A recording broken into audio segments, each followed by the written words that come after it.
Hello, and welcome to Rooster's Recording Studio.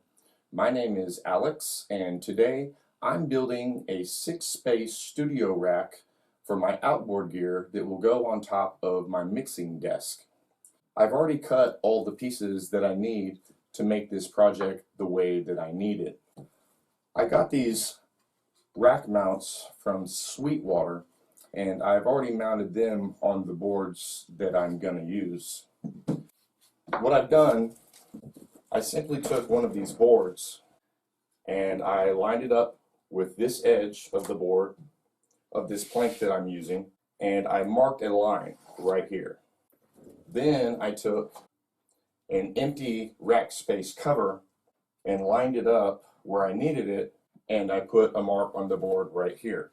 After that, I simply took this board and flipped it over and got it where I needed it, and I marked a line on this side, and then I marked a line on this side. So I did that here and here also because I have 2 more spaces to do. Then I took a square and I simply marked the lines so I know where my boards are gonna go. I've cut out this slot here so my wires can come out the back, and once I get the top on, I'll put a back cap so you can't see the wires. So what I'm going to do is I'm simply going to take one of these longer boards. The 2 on the ends are longer than the 2 in the middle because of this slot that I've cut out. So I'll take a little bit of wood glue and I'll put it on this edge. You don't need a whole lot of glue. And I'm simply going to set it down and line it up with this outside edge. I'll slide this end off the table a little bit so I can get a clamp on it easier. Then I'll slide this end off the table so I can get a clamp on this end. Once I get everything lined up, I'll tighten down my clamps. Once I get my clamps on here, I'll simply stand this board up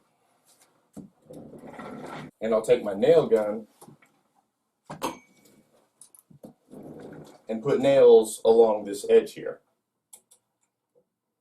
Once we get our nails in there, we can go ahead and take our clamps off and we can simply lay this back down.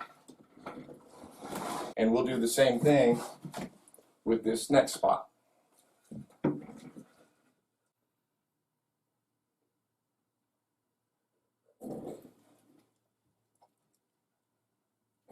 Then I'll pull this edge off the table again so it's easier to get my clamp on here.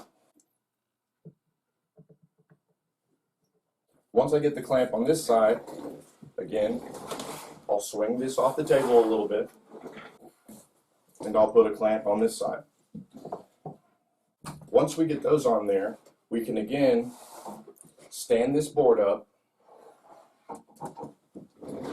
and we'll put nails along this edge.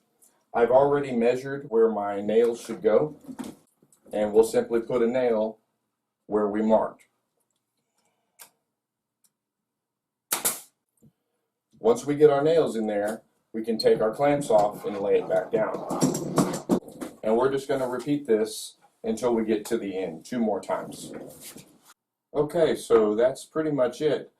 I'm going to get it up on top of the mixing desk because I want to mount it down before I put the top on it. Okay, so I've got this mounted to the desk now, and I've got glue underneath the top. I'm just going to nail down the top, and then we'll go ahead and get the gear in it and see what it looks like.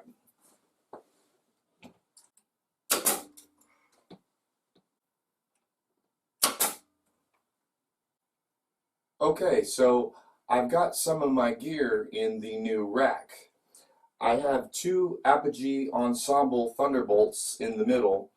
I have a 96-point patch bay on this side. I have another 96-point patch bay coming for this side, and then I have 2 power supplies under that.